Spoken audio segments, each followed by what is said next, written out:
Yes, this is a different video. Look, I know you see the sign, but now it looks like it's not what it looks like. It's not what it looks like. Trust me. It's a crazy story of the video. When you gonna watch a particular video, it comes to like writing itself. Why omnipotent characters improve fantasy stories. Which I'm writing fantasy stories myself. I like a bunch of fantasy stories. In college, I'm still gonna write it for my writing career. I'm serious about that. I want to let everybody know this is gonna be like a very educational video today. I want you guys, come along with me and view this great video by Cyril Solis. So, without further ado, let's get right into it now.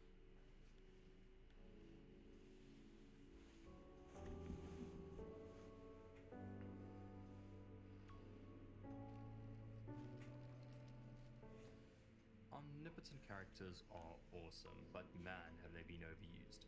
Anime, Marvel, I'm looking at you. But when you take a step back from the trashy, overpowered heroes, godlike characters can be immensely satisfying to write, as well as providing depth and history to your world. Yeah. Omnipotent beings can be tricky to write. It's difficult to create. Wait, who is that little goblin right there in the right? I know about this one triangle guy from Gravity Falls, but I don't watch that show like that. But I know he's like a monster, he's a beast, like interdimensional monster. It's called the Havoc, along with the Sandman dude, the comics. We're supposed to be deaf, whatever. I forgot his name. I forgot what it is. I know Lich King is the biggest threat in one of the biggest threats, and not the biggest threat in Adventure Time right there. So a kid show like Adventure Time have a villain like that wild. But this dude right here, I don't think to myself, okay, if you replace this guy in the, right with Sans, I don't think much changes. But I like the freaking image of the Grim Reaper holding a coffee.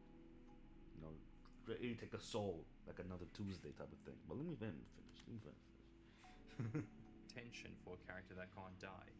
How do you raise the stakes when they have endless knowledge and complete mastery of their skills? Are we separating? I haven't. I watched all of Castlevania, excluding Nocturne. I watched the first season of Nocturne. Pretty decent. But of Castlevania, with this guy being the main bad dude, mwah, mwah. Even though I question a lot with that bastard Sankar's version of Devil May Cry to be amalgamation of everything we love about the series. It misses his own world, gross, awkward protection depiction of the series is just it's just hype and a little substance. Some mid stuff. I ain't gonna lie to you. Really mid stuff. Together into three categories: antagonists, main characters, and neutral characters. Yes. Antagonists. Firstly, I've never been fond of omnipotent villain. If the villain is immortal, they can simply just sit around for 80 years and the protagonist will be long dead. Most anticlimactic fight scene ever. Yeah. Castlevania is a good example. It's an amazing show from art style to voice actors and story.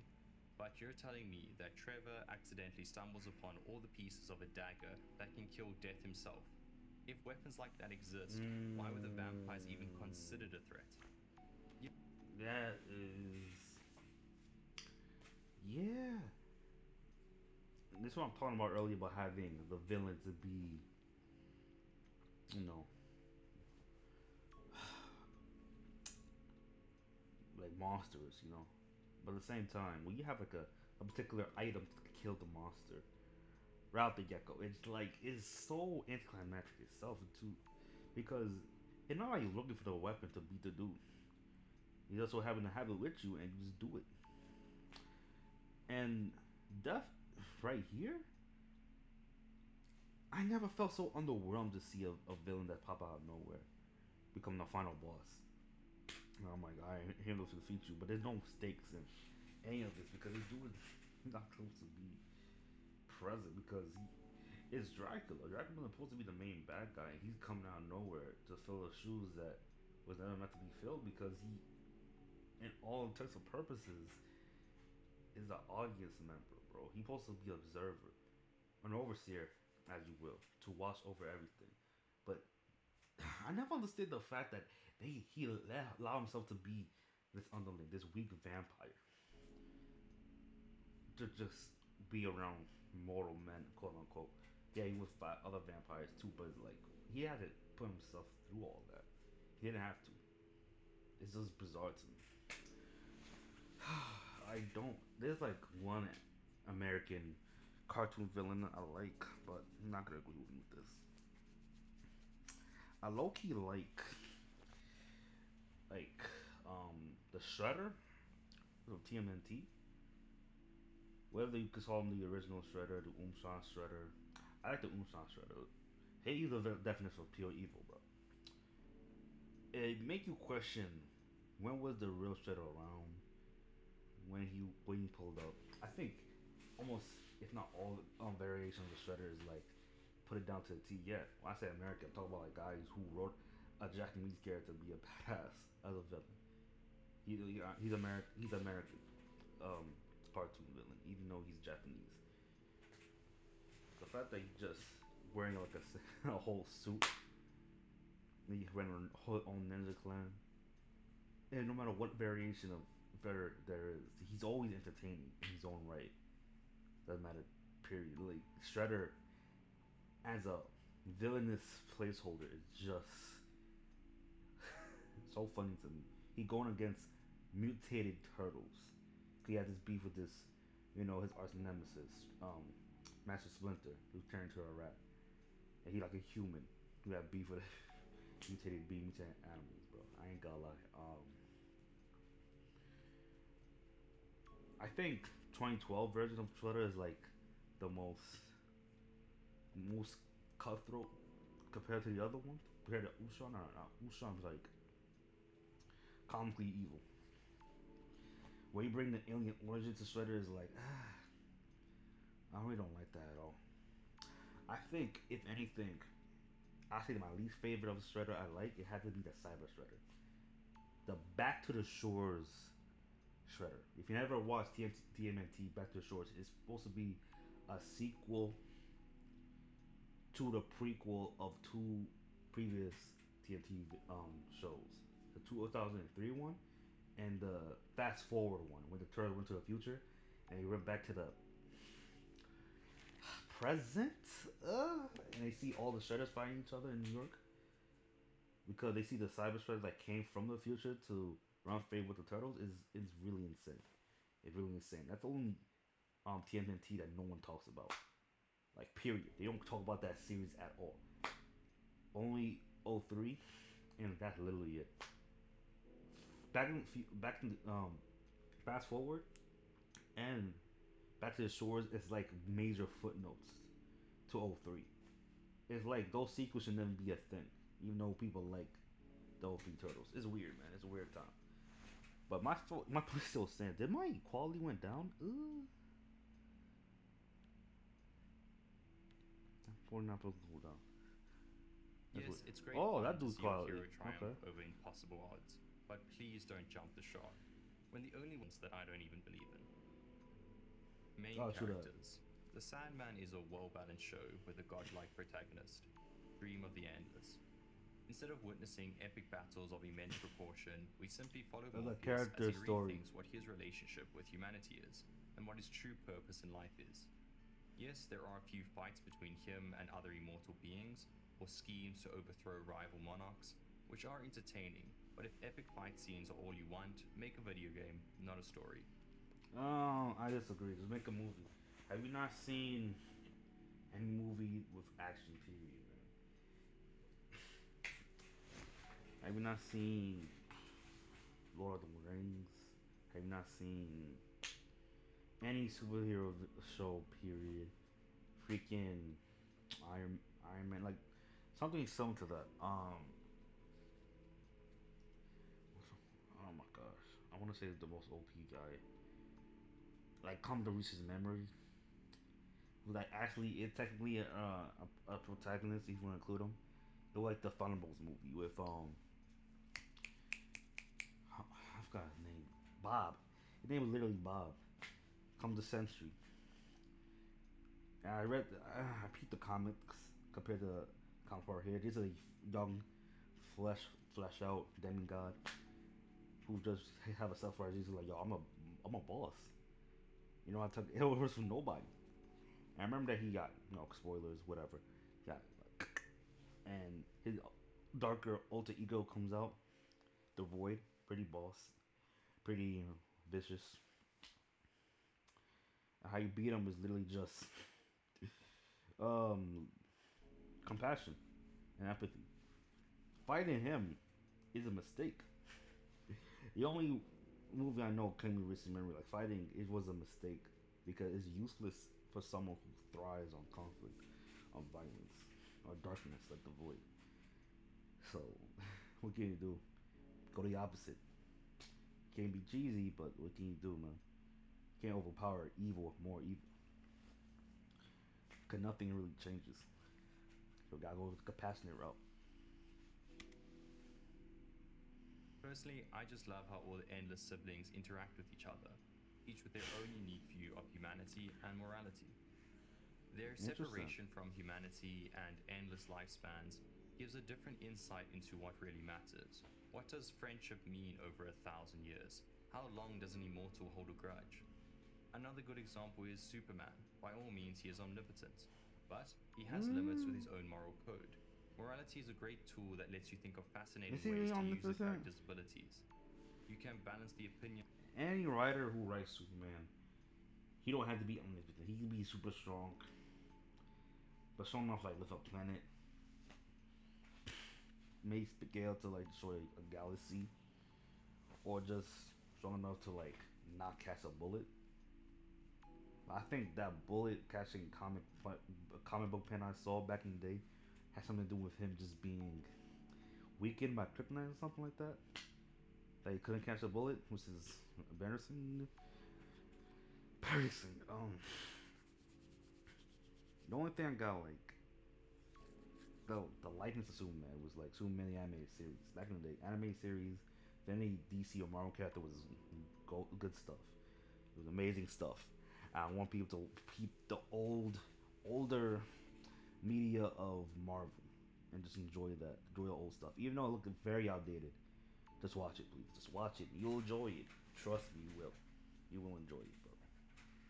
I like all of Superman's you know, interaction with the Leaguers, what came out of the Justice League, got the animated series, and nowadays like the quality animation from DC, man, but the story can be very hit and miss for me.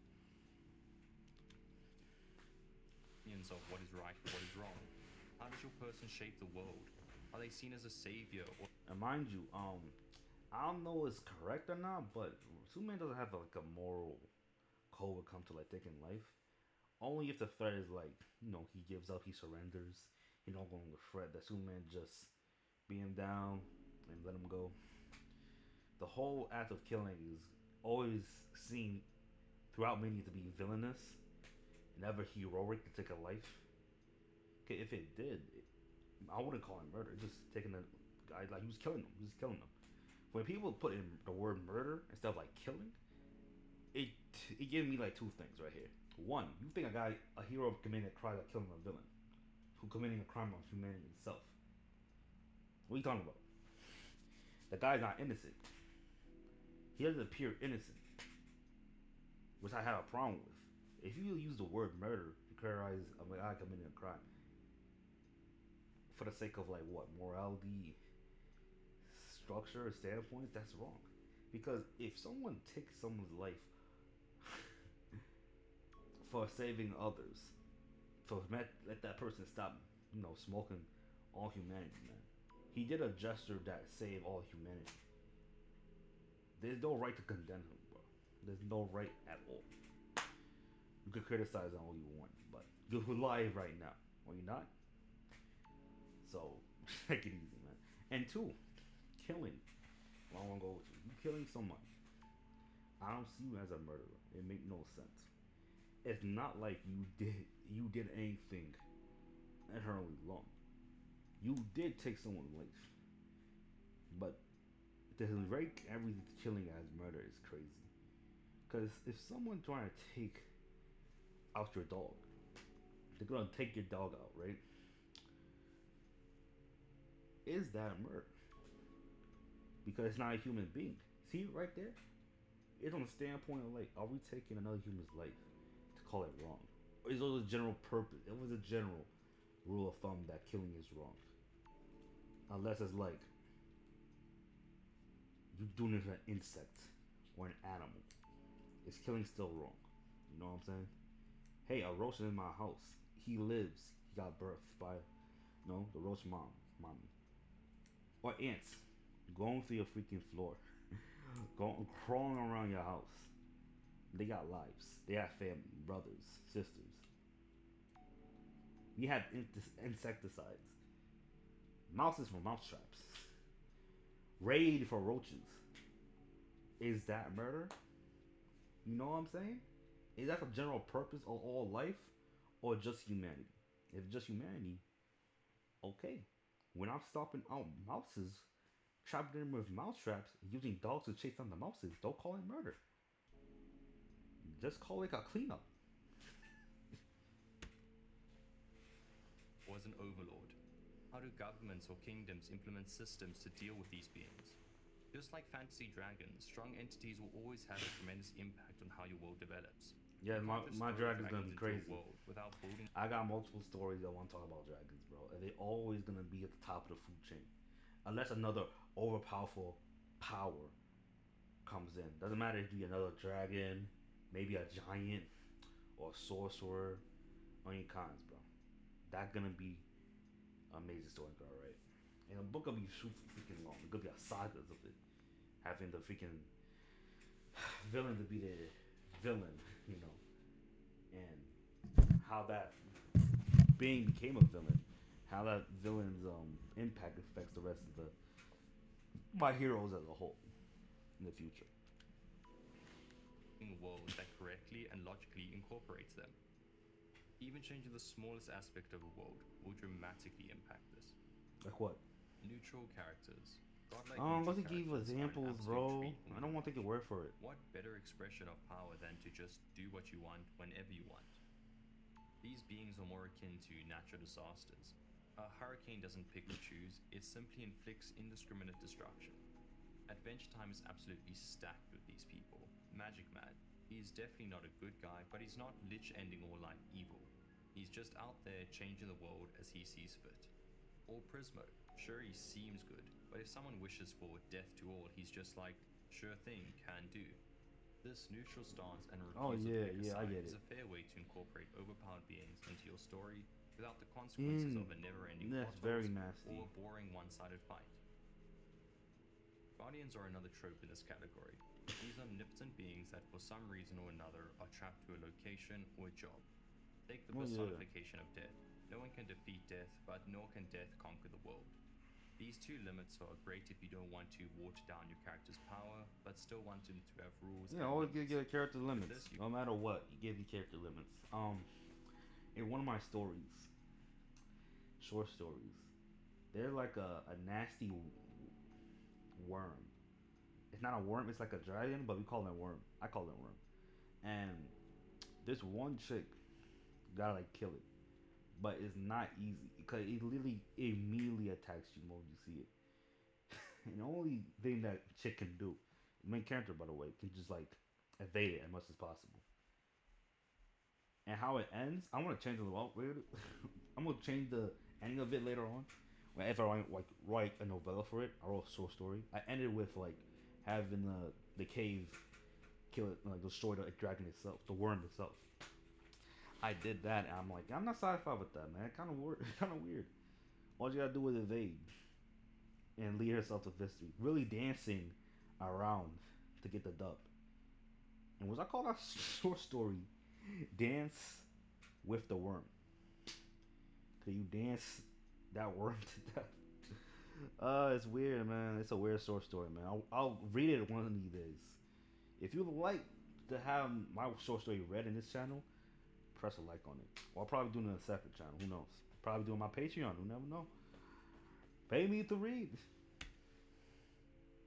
can have your cake and eat it too. Your main character can visit or stumble upon these beings in times Yeah, of need. Aang is like a different Avatar: The animal, Last right? Airbender uses spirit. Oh shoot. Uh, Oh my gosh. and lion turtles for this. Star Wars has Disciple. temples and temple But guardians. still though. Keeping these characters and locations on the outskirts of your story helps encapsulate that mysterious and awe inspiring feeling. Yeah, I Now, never the watched key this is not point of to overuse Star these Wars, man. beings or It routinely wasn't a visit their thing for me at all. locations. No. Overexposure will often Nah, harm the nope. integrity and the sincerity of Wasn't for these me like that. scenes. Sorry, bro. Now, with that brief understanding Sorry, and a bro. few examples of how to use omnipotent characters, I think I'm ready to tackle creating one of my own. Really no. For my story, I'm aiming to create a neutral, omnipotent character that is confined to a forest. Both the water. Oh, that happened in a lot of stories out here, man. And more power to you, man. And this video was like released a year ago, so it's like your story is finished. I like to read it myself. I like to read it myself. Warden and as the prisoner. Mm-hmm. As for design inspiration, I wanted something creepy like a Wendigo, however, less horrifying deer and more man. Halo 4's Didact was Hybrid. also a key source of inspiration. I've always appreciated that The art. Didact sucks though. It's a character thing, but I like the design though. Too futuristic, but not too old fashioned. And with that, I started to sketch out some ideas. For the most part, it was going smoothly. Finding the correct shaped horns was a challenge. I wanted to go with elk antlers, but they Pretty are rather cumbersome. slender. Instead, I settled on more simplistic horns mimicking a crown. Wait a minute. It was looking a little bit too I don't see human, the so I crown. went with 4 arms as well as 3 jointed legs. Okay. And man, was that a mistake. Not only have I never drawn a male character before, now I've got to draw 4 arms and semi-human fawn legs. It's tempting to add a bit more detail to these characters, but I'm sticking making to a that masculine design that man? can be animated. To classify the style, I'd say it's a semi-realistic anatomy, weighted lines, and flat, low saturation colors. I'll just make it a I'm deer, sorry. man. I ain't gonna lie to you. I'll just make it a deer. Wait, yeah, anything to say out there? No. I'm gonna skip to this part right here. Okay, yeah, your Channel, however, I other just stuff don't look enjoy crazy. limiting myself to one medium. As artistic skills overlap, my 2D works improves my 3D models, and vice versa. Okay. I think it's yeah. I'm I not think cool that's with all the I've got to say. slender So build. see you in the next video. Okay. Let me just make my takes too. I'll say this. It's a matter of perspective, a matter of making your own thing come to life. I'm all about that too, man. I haven't been like drawing my characters to just like give them like shape. You know, I describe them as simple as possible. But long term down the line, I'm definitely gonna have someone help me flesh out my characters fully in a fully realized form, so that I can like make it bland and just not so mid. Like my dragon designs, I want to be unique to me. Have my inspiration on my sleeve and just let it go crazy, go nuts. I can usually use my own works to inspire my future works. See, it's not impossible. Just gotta do it, and I did. I ain't gonna stop. Not anytime soon. But that's a dope video, man. That's a dope video. Let me just read the comments. What they say about the matter. Dope video though. Shout out to you, Cryo Solus. Shout out to you. Let me just stick this up. Short correction. Death from the so only gasses himself up as death.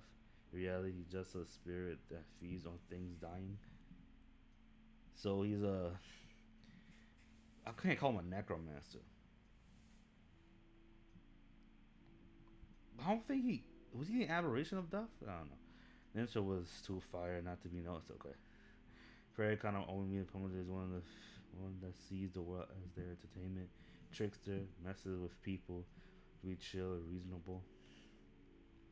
I think I'm gonna have a character like that. I already have a character in mind in one of my books. He's not a villain, no. But I say this. Nah, I can't say it. Let's just say you have a big relationship to one of the characters of my story. They're gonna be very familiar, but it can't be that simple like that. To be fair, Bill Cipher's whole thing is being weird and unusual and comical. It makes sense that he can be him. It doesn't make much sense. Probably well executed on a villain I've seen. Nah, it's a mid. It's a mid. Uh, Yeah, Death is in Castlevania naturally. Death he pretends to be. That's kind of weird. Why call himself Death and just not be the guy you say you are? Not even like an avatar of Death, but a spirit who want to take a name of something that never belongs to it. That's weird, bro. I couldn't help but notice none of these characters are actually omnipotent.